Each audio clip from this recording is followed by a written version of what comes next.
محصله دوهمه برخه. لیک مې ترې واخیست.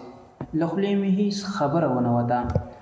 هغه د خپل ټولګي په طرف لاړه او زه چپ اړخ چمن ته تاو شوم. تاسو لیک ولولم. پاکټ مې خلاص کړ.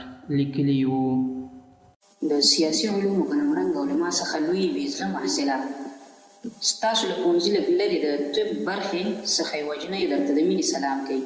ویل کېږي چې روحونه په اصل کې ټول یو دي، خو فقط پېژندګلویو ته اړتیا لري. شاید همدا علت وي چې په لومړي ځل لیدو خوب راباندې ولګېدې. بختور یې چې زما غوندې د یوې ښکلې محصلې په زړه کې ځای لري. تر دې ځایه لیک لوستو بیخي له عادي حالته وویستم. د زړه ضربان مې زیات شو او په سترګو کې مې د هیلې تصویر ښکته پورته شو. بیا مې دغه جمله ولوسته: بختور یې چې زما غوندې د یوې محصلې جینۍ په زړه کې ځای لري. بیا یې لیکلي وو: له کله نه مې چې لیدلی نو پټ دې څارم. موقع نه راته پیدا کېږي تر څو مخامخ درشم، خبرې در سره وکړم. در یاد دي کله چې لومړی پوهنتون ته راغلی وم، یوه ورځ د ټولګي ته په دې بهانه درغلم چې ګواکې دلته مې یوه ملګرې ټولګیواله ده، خو رښتیا دا نه وه.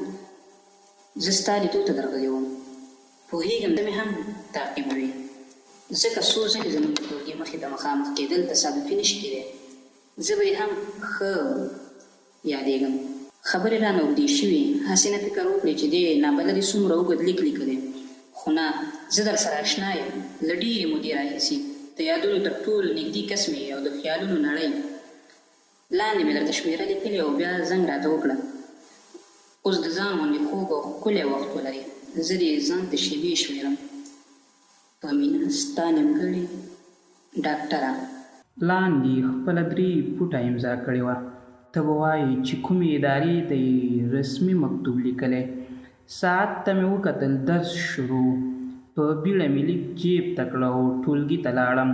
استاد په نړیوالو اړیکو درس ورکوه.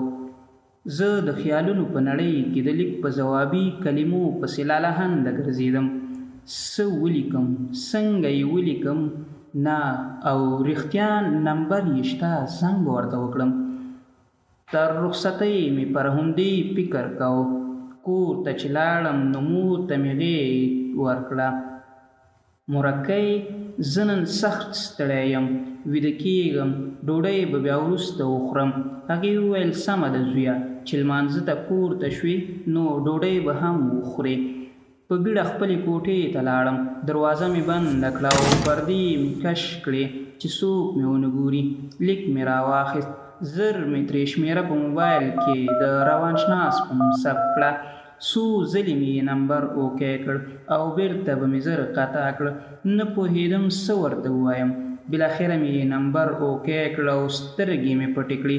څو ثانیې وروسته زنګ ورغی. لږ لړزېدلې شومه. هغې موبایل اوکی کړ. خوږ او نرم غږ یې وکړ. له خولې مې غږ نه وت. بیا یې د بلې نارې وهلې. تقریبا له 1 دقیقې به ډېر وخت وتلی و. ټول هوس مې سره یو ځای کړ او زړه مې وکړ چې سلام وکړم، خو اړیکه پرې شوه. بیا مې پرله پسې زنګونه وکړ، خو ځواب یې نه کړ. ځان ته مې په دې ډاډ ورکړ چې زما شمېره خو ورسره نشته، نو څنګه به مې وپېژني. ممکن فکر یې کړی وي چې څوک مزاحمت کوي. د کوټې پردې مې بېرته کش کړې.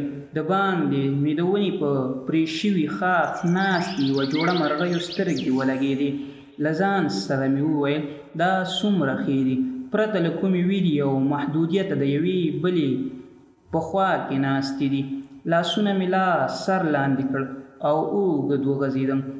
د لمر وړانګې په ما لګېدې. دا چې هوا نور په یخېدو وه نو خوند مې ترې اخیسته. چورتونه مې د نیمه ډاکټرې خوا ته خیمه وهلې وه.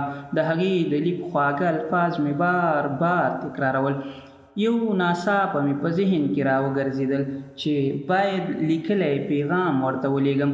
موبایل مې راواخیست او ورته مې صرف دومره ولیکل: د یوه رښتیني بې زړه سلام ومنه. موبایل مې نور خوا ته کېښود. څو دقیقې وروسته پیغام راغی. په بیړه مې وکتلو خو د شبکې اعلان و. تر مازدیګره مې د شبکې څو پیغامونه ډېر ژر د هغې ځواب په نیت خلاص کړل، خو درک یې نه و. ماښام ته نږدې یې ځواب راته لیکلی و: وبخئ، موبایل رانه کور کې پاتې و. زه شفاخانه کې عملي کار کوم، هلته وم. زه بیا زنګ درته کوم. د شپې تر 9 بجو یې زنګ رانغی. له ځان سره مې وویل کورنۍ سره به وي، شاید موکه نه وي. د بام سر ته پورته شوم. شمال له ونو څخه پاڼې تویولې. اسمان له ستورو ډک و، لکه په کومه خوشحالۍ کې چې ټول راټول وي. خوښ ښکاره کېدل. شپې خپله خاموشي خپروله، خو ځای ځای سپیو غپل. چوکۍ مې پر بام د سړک هوا ته کېښوده. غټ بار وړونکي موټر تېرېدل او ما یې ننداره کوله چې موبایل مې وشړنګېده. په بیړه مې جیب ته لاس کړ او موبایل مې راواخیست چې ګورم د هیلې شمېره ده. ژر مې اوکی کړ. دا وه د طب محصله ناول 2مه برخه.